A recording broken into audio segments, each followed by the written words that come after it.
for joining us for this meeting today. I'm the Toastmaster today. So I'm going to begin by introducing our supporting roles. We heard from the wonderful Julie, who gave us an inspiring club mission statement and quotes. Loved those quotes.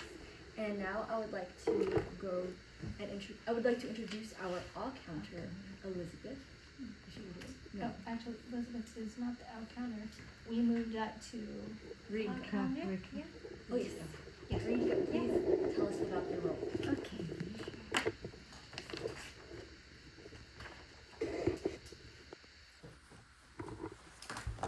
So greetings, Mr. Madam Toastmasters, fellow Toastmasters and guests. Yeah. The purpose of the up counter is to know words and sounds that are used as a crutch or pause filler and by anyone who speaks. During the meeting, I will listen for overused words, including and, well, but, so, and you know. I will also listen to filler sounds, including and I will also note when a speaker repeats a word or phrase, such as I, or this means. At the end of the meeting, I will report the number of times that each speaker used these expressions. Thank you, Mr. Madam Toastmaster. Now I would like to introduce our grammarian, Joy. Hi everybody. As the grammarian, I choose a word for the day, and the word that I've chosen in light of, I think the world just needs a little bit more compassion. So using that word in a sentence, when the man was experiencing extreme grief and suffering, I went up to him, I put my arm around him, and showed him deep compassion. So that's the sentence for the day. I'm going to be looking just interesting words that you come up with. I'm also looking for grammatical correctiveness to make sure that what you say is grammatically correct, and any just interesting thoughts that I observed throughout the meeting. That's what I'll be doing. So thank you.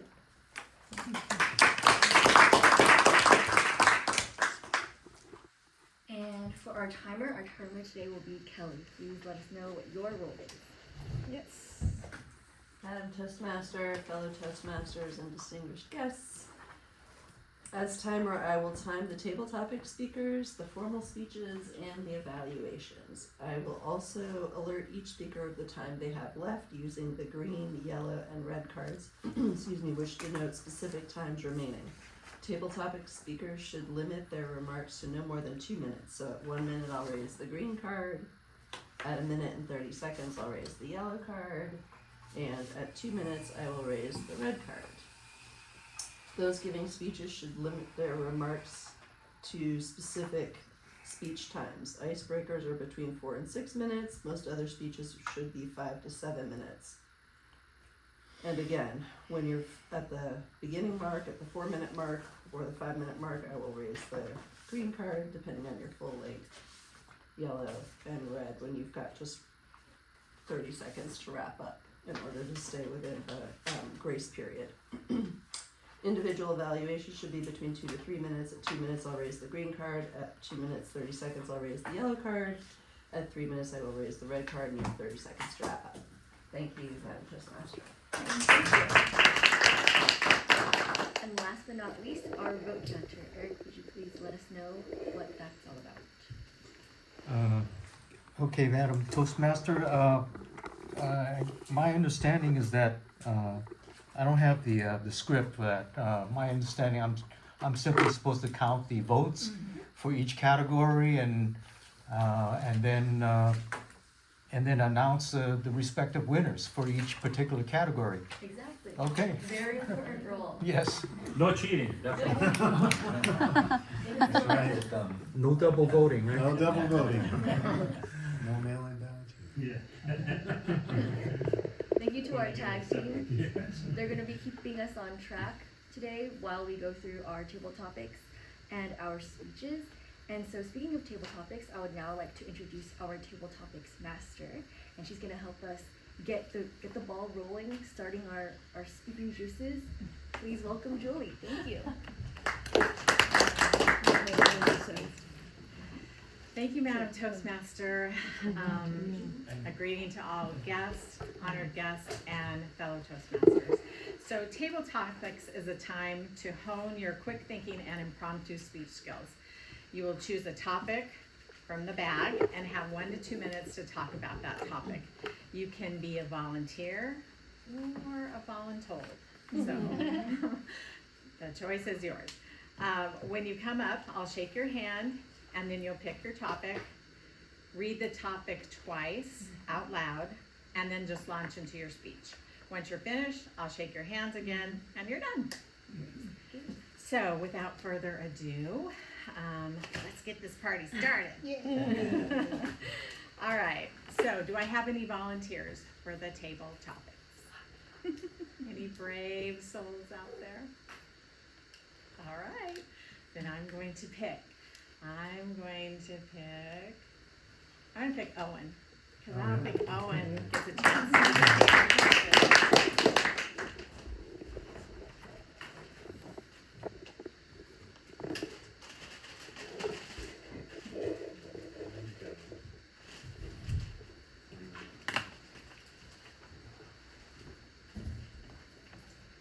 I'll read it twice. When did you first fall in love with a person, a cause, an animal? Did it change the way you view the world afterward? When did you first fall in love? All right. When did you first fall in love with a person, a cause, an animal, etc.? And did it change the way you view the world afterward? Madam Toastmaster? Sorry, tabletop master. Yes. Long day. So when did I first fall in love? I first fell in love, I would say when I was 19 years old. I fell in love with an idea, and it was learning. I was reading in college a particular play that moved me, and that was Plato's Apology. I read Socrates' defense against him corrupting youth to the Athenian court, and how he was understood that he was probably going to die, but he knew that he had to defend his honor and integrity, not for his own sake, but for the sake of the ideal for actually being a virtuous human being. I had never seen anything like that before, and it moved me because it was so unusual. But at the same time, I understood it from a very theoretical perspective, and it moved me to understand that that's something that I ought to do too.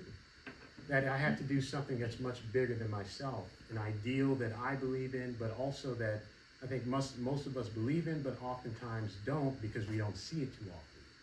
So with that, I am determined that if I can learn about these ideals and practice it in my life, then I can change the world and look at the world very, very differently. So first time I fell in love was with learning, and that was Plato. Thank you, Plato.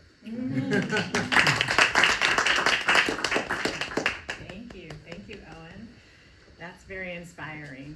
I don't know that I've read Plato, so I think I'm going to give him a read. Okay, another opportunity for somebody to volunteer. No takers? All right, I'm going to choose Scott.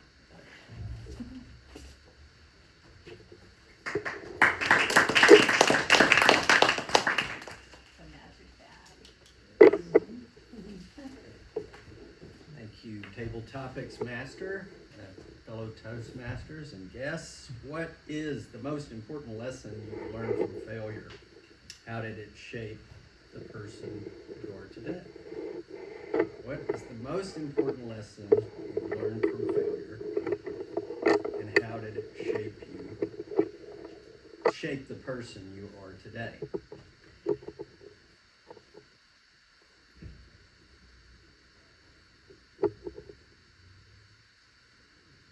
So, when I was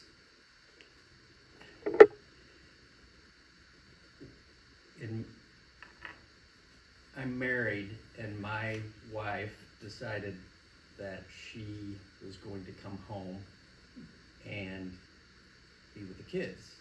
And her job was going well, and I was in a position to where I didn't think that was going to work, and things didn't add up. But that turned out to be one of the greatest things in our lives, because it put us on a trajectory to where she taught the kids, and it just worked out really well. It seemed to me that it was kind of like things were going to end and that it was over. So to me that was a failure, but it turned out to be the other way around, and it turned out to be a very positive thing. So that's what I thought of when I read the question. So thank you very much.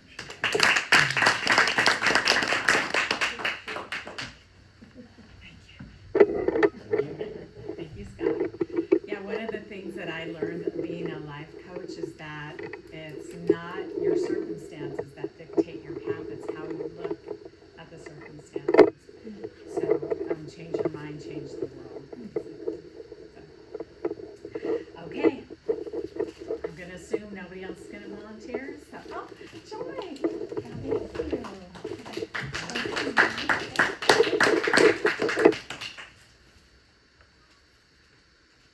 Let's see what we got here. I'll just, Is there one? this Yeah. one, yeah.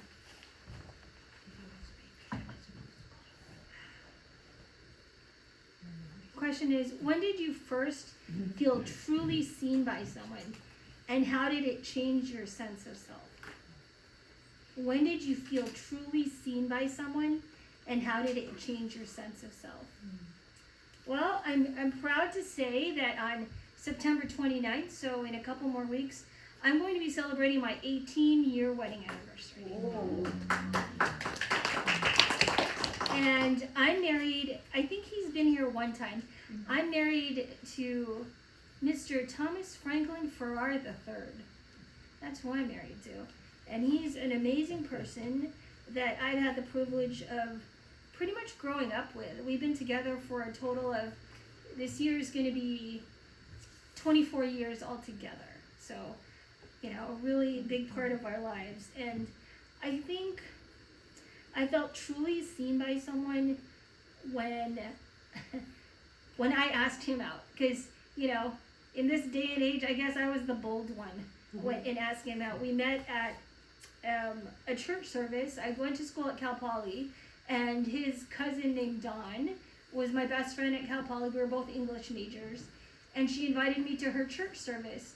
I was raised Catholic, but, you know, I wasn't finding a real good relationship with God, and so she's like, well, I go to a Christian church, and they have great worship music and this and that. And I kind of honed in on a guy that was in the back. He was the bass player. That's my husband. He was a bass player.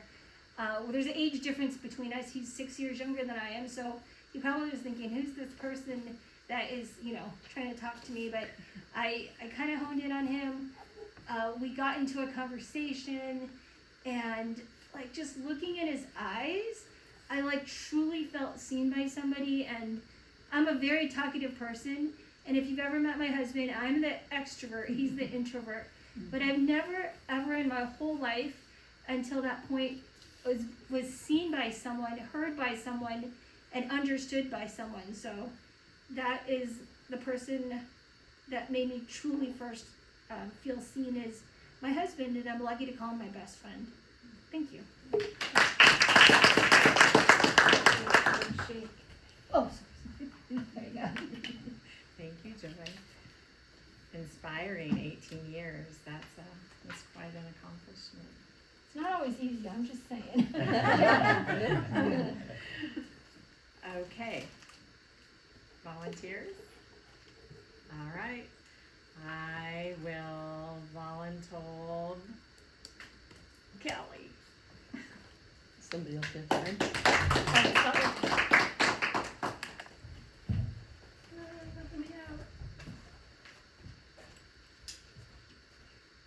So colorful today, Kelly. Yeah, it's so nobody will fall asleep when I'm talking. Excuse me, I've still got sinus and gunk. Alrighty. Was there a moment when you realized your parents were human too?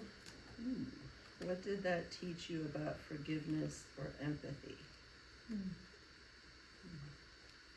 Was there a moment when you realized your parents were human too? What did that teach you about forgiveness or empathy?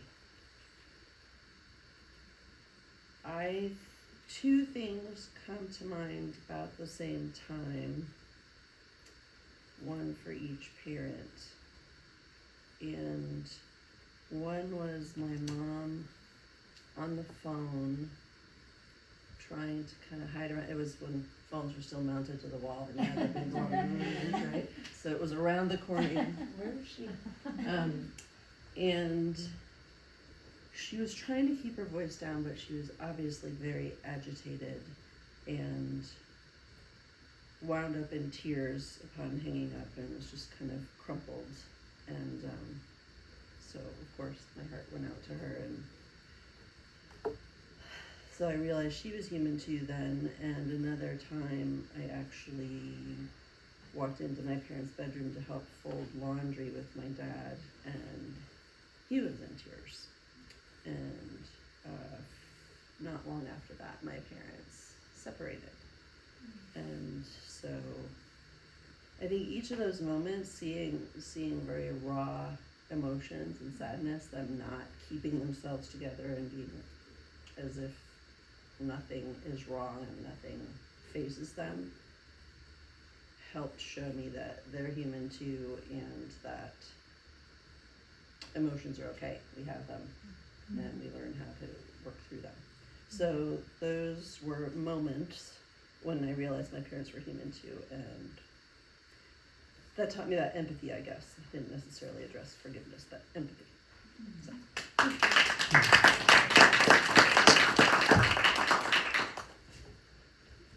Thank you, Kelly. I think when we all realize our parents are human too, it's a pivotal moment in our lives, and it kind of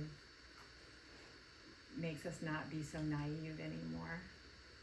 So that childlike naivete is kind of shattered sometimes. So, okay, do we have time for one more? Yes. Yes. What's that? Okay. Oh, Annette. Okay, Annette, I choose you. I wasn't going to pick on you because you are speaking back. Okay, let's see.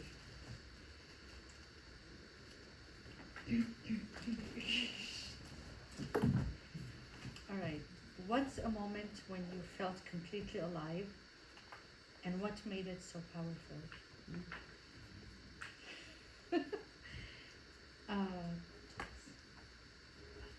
What's a moment when you felt completely alive, and what made it so powerful?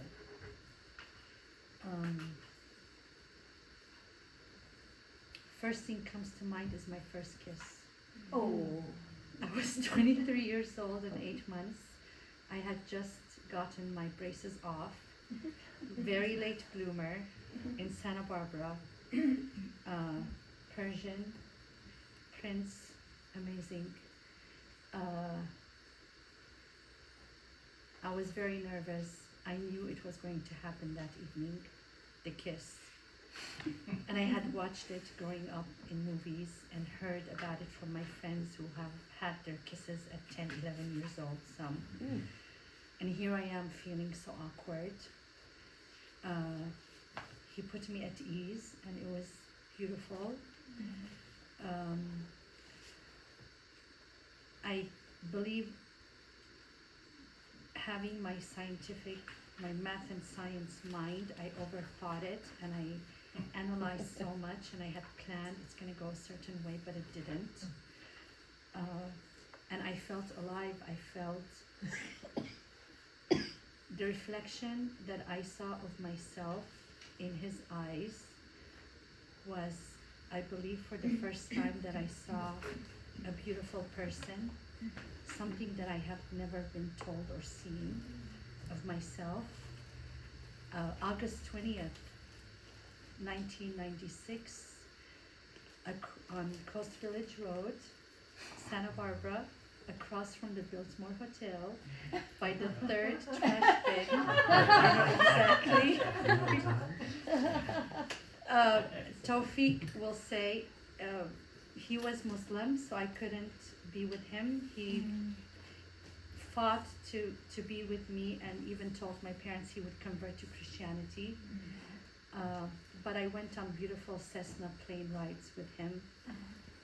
It was beautiful and it's unforgettable, and I felt alive and I mattered, and it was the first time I was away from my parents, living in Santa Barbara, and it was like, okay, nice, this is good. Now I know what people, how they feel about first kisses and that love. So that's it. I'm so, it's TMI, but oh well. I felt safe. So thank you.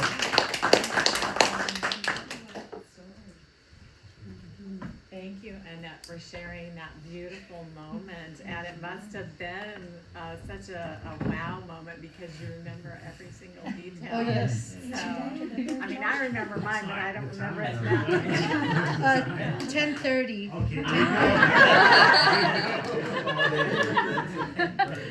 I know PM. It was PM. Okay. Do we have time for one more or one more? Okay, I choose William. I think I tried over there, but. Can't hide. We welcome you back. Nice to see you, William. Nice to meet you. Nice to meet you too. So, Roll, please.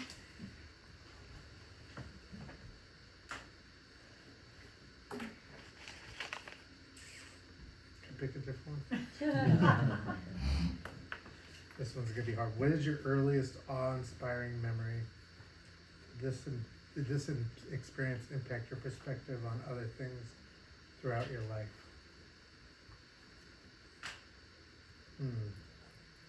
Oh, okay.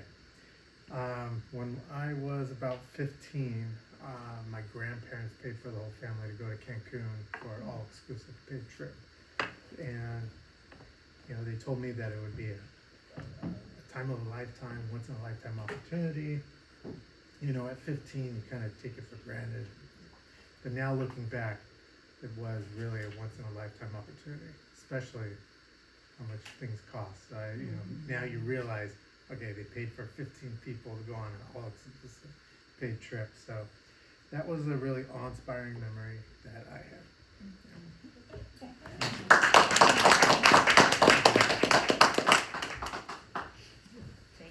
Yeah, at 15, you're not very worldly and you really don't know what things cost, so definitely awe-inspiring.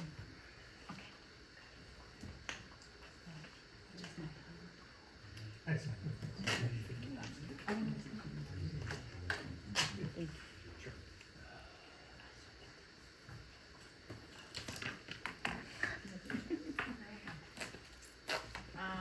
Okay, I'm gonna choose someone else. I don't remember your name, so please. Can I nominate Elliot? Not Elliot. Thank you.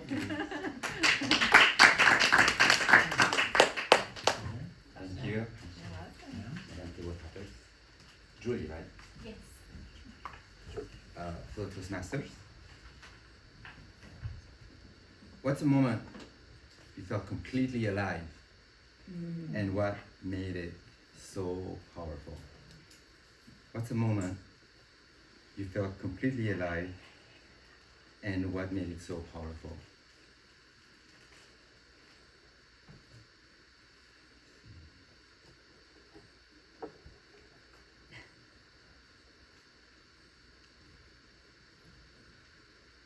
It's hard. Fellow Toastmasters and guests, I'm happy to be here to share a moment where I felt completely alive. It happened at the worst day of my life. I literally was about to die. My sister, her boyfriend, and our friends, we were kayaking. and we were too young to know what is a rift current. The rift current took us out to the sea, so far that every time we fought back, we couldn't win. The wave was bigger than mountains or bigger than rooms. We turned our kayak and the wave would push us back. We fought tirelessly for hours until the dot-like human beings at the horizon disappeared in the glimmer of the horizon with sun going over the ocean. We were shaking, we were scared. It was the first time in my life, at 19-year-old, that I screamed so hard, "Help me, help me!" No one came. At one point, 3 of us were ready for our fate. We were sitting in the bruising sun, waiting for whatever to happen. We were all tired. Hours went by, but surely a little humming sound came. Zzz. Finally, after maybe 5 hours, the lifeguard saw us and came with the Zodiac and saved us. The moment where I felt completely alive was when we finally, and it took around half an hour on the boat to get back to the shore. When I came back to the shore, so weak I couldn't stand up. I was just on the floor, lying down like a poor puppy, but happy to be alive. I was so happy that all of the people around us were alive and that nothing happened. When I said thank you to the lifeguard, thank you, his eyes was full of compassion. And he said, "It's nothing. I wish we came sooner." That was the day I really felt alive, and I thank the universe for saving me.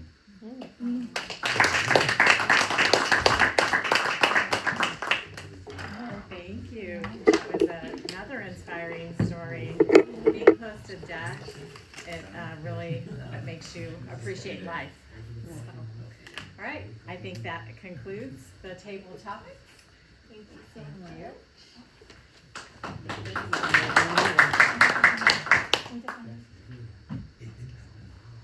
Everybody, can we just get another round of applause for Julie? That was inspiring. I feel like the questions that you asked were just so thought-provoking and deep, and just questions that we haven't heard before. And usually we have a lot of lighthearted questions that are easy to think about because it's maybe things that we've heard about in the past or we've thought about in the past. But these questions that you've asked today really made the speakers kind of dig deep and really think before saying something, because it's probably questions that nobody's really thought to think about in just their everyday lives. So really, really great job. And I think it was your first time being That's my second. Amazing. Always amazing. Thank you. And also thank you to our speakers. They were really great questions and really great answers. Sam. And then just to note, the last speaker was Sam. Okay. Okay. Do I count the ballots now? Well, I need to give the time, Timer? 'cause, yes, Oh, okay.